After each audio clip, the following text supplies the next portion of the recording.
Hello there, I'm Zahra Indigo, and today is Friday, April 19th. My clock says up there in the corner 12:12, so it's 12:12 p.m. here in the Pacific Northwest, where I find my home. And I have my cards. I thought I'd do a card for today. So let's see what the Neteru have to say to us for today. Oh, I think that's the one. Oh. So the card is Ma'at. Ma'at. Those of you who know me know that I'm particularly fond of Ma'at.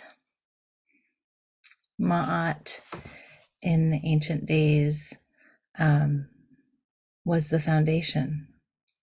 She was the balance and the harmony of life and civilization, of the order of people and systems and stars and planets.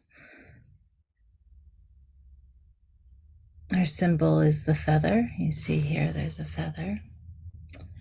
And in the process of going to the afterlife, which the ancients called the field of reeds, you could call it paradise, you could call it heaven. There was a number of trials and tribulations one had to go through. And ultimately, one's heart had to be weighed on the scales of Ma'at, Ma'at being balance. And the feather was weighed, your heart was weighed against the feather of Ma'at to see if your heart was pure, if your heart was filled with light, because light is light.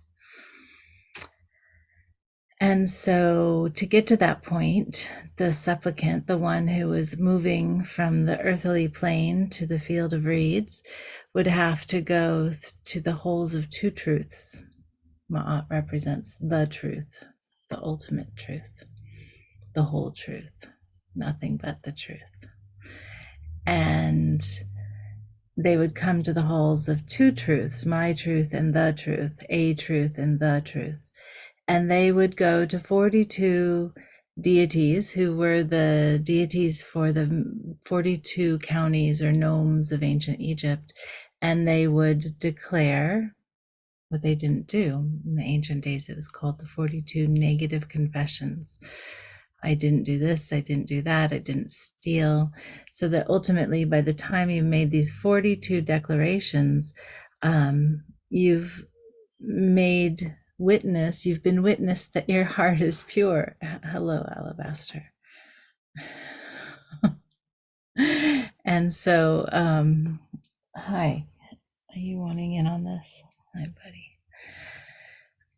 So, then you would come to the scales. And is your heart pure? Is it empty of any misdeeds? Ah, yes, indeed it is. You would pass through then to go meet Osiris, and he would open the gate to the field of reeds, to this afterlife. So what would happen if your heart was heavier than the feather of Ma'at? Well, then there was this demon goddess. I think she was misunderstood. She was a composite goddess of a hippo, a lion, and a crocodile, the three fiercest beasties of the ancient world.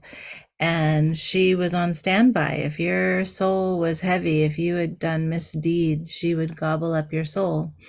And that was that. No more. So ultimately, the goal is to live a good life.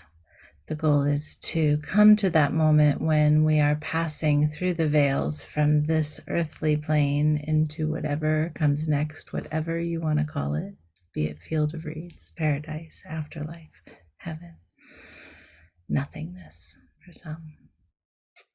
When we're passing through, what kind of life have we lived?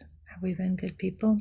Have we treated our family and our friends and our kitty cats well? Oh, yeah. So that's Ma'at in a very, very, very, very brief 5-minute nutshell. Why is she coming up today, here and now? Well, I think she's asking us to examine our truths. What is the truth within us that motivates us, that propels us, that gives us the inspiration to act in a good way, so that step by step, moment by moment, day by day, we create a beautiful life that is full of integrity, so that when we do come to that weighing moment, whenever it is, that we can stand there with integrity and honesty and say, I did not do bad things in my life, or those things that I did that I have carried guilt about, I made right in one way or another. So what's your truth? What truth are you walking with? What truth are you looking for? What truth do you want to share? What truth should you be sharing? These are all questions that come up with Ma'at. So that's that for today. Until another day when I click record with the deck of cards in my hand. Thank you for you and all that you do to help the whole be whole. Until again.